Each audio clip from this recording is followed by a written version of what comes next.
Hi guys! Last day namin ngayon dito sa Nagoya and medyo marami kaming hindi napuntahan kasi nga nung nagka-delay tapos yung Shirakawa-go namin dapat canceled yun today pero nagkaroon ng clearance na open na daw ulit yung mga daan around 8:30 AM. So ayun, naghahanap ng driver yung Your Daily private tours. Doon kami nag-avail ng private tours. So, ayun, mga 9:30 pa kami nakaalis dito sa Nagoya. So, yun, late na kami nakauwi. Mga 7 PM. So, ang daming hindi napuntahan. Well, babalikan na lang natin yan. So, at least may babalikan pa tayo dito sa Nagoya. Nagoya! Ayun, saya naman dito. Ang saya-saya ng Shirakawa-go. Tapos, actually, ang maganda dito sa Nagoya, tahimik lang siya. Tahimik, pero nakakalito yung nila, train station.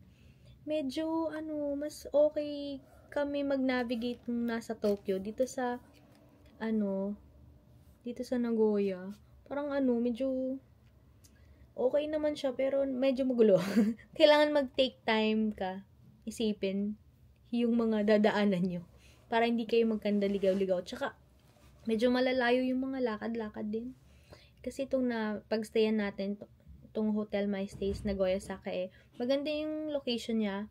May 24 hours na Sugi drugstore sa tapat, tas 3 family mart.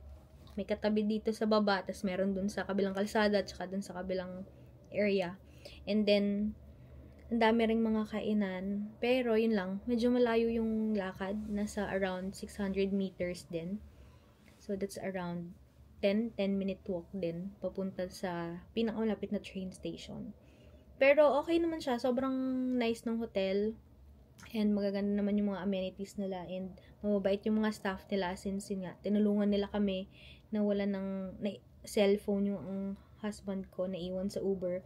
So sila yung tumulong sa akin na tumawag dun sa taxi company ng Uber taxi. So ayun, nakuha naman namin. Ayan, overall, sobrang bitin nitong Nagoya trip namin. Kasi uwi na kami bukas, tapos 1 PM yung flight. So, wala na talagang magagawa yun. Mag-midnight snack na lang kami later sa Ichiran kasi hanggang 7 AM bukas yun. Yun ang aming finale dito sa Nagoya trip namin for 5 days. So, abangan nyo yung mga vlogs ko. Hindi ko alam kung kasi ang dami, sobrang dami kong video. So, sana mapinandigan natin mag-edit. Pero yun, share ko yung mga tips and mga natutunan ko dito sa Nagoya. Dito sa aming trip this 2025. Ito yung first trip namin this year. And sana marami pa. Gamitin yung code ko para marami pa akong gala ang mai-share sa inyo. Thank you for watching, guys. Bye!